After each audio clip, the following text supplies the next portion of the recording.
Paano nga ba malalaman kung qualified na ba tayong mag-avail ng house loan kay Pag-ibig at ano-ano ang mga requirements na kailangan nating ipasa? Kung gusto mo na talaga magkaroon ng sariling property, itong video ay para sa'yo. As long as meron tayong regular source of income at nahuhulugan naman yung Pag-ibig natin ng 24 months contribution, pwede na tayo mag-house loan. Kung ito naman ay hindi pa umabot ng 24 months, pwede rin naman tayo mag-lump sum. Pwedeng mag-base sa edad natin si Pag-ibig. So kung tayo pa naman ay batang-bata pa at kaya-kaya pa natin mag-avail ng house loan, mag-avail na tayo. Kasi kung darating sa point na medyo may edad na tayo, pwedeng mag-base si Pag-ibig doon. So yung monthly natin, lalaki siya, and yung term naman is liliit. So mahirapan na tayong magbayad nun. Sa status naman natin, kailangan po malaman ni Pag-ibig kung single ba tayo or married. Kasi kung married po tayo, kailangan po nating mag-provide si husband ng 2 valid ID. And then, kailangan po kasama siya sa araw ng reservation day nyo at 2 po kayo i-interviewin.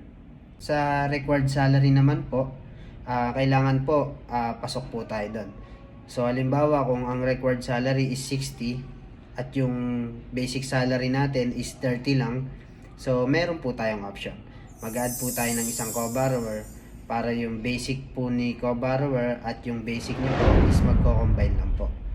And kailangan po makapag-provide din si co-borrower ng requirements na katulad ng ipapasa ninyo. Then kung meron naman po tayong existing loan, pwede pa naman po tayo mag-avail ng house loan kay Pag-ibig.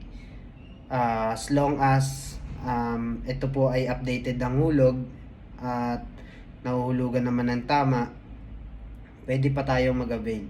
So kung ito ay pinabayaan na natin o hindi na natin pinansin or kinalimutan na, pwede tayong ma-blacklist kay Pag-ibig for house loan or hindi na tayo ma-approve.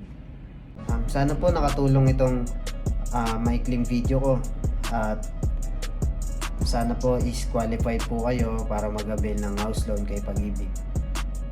By the way, I'm property specialist. I'm Jonathan Estadilla ng IQ Elite.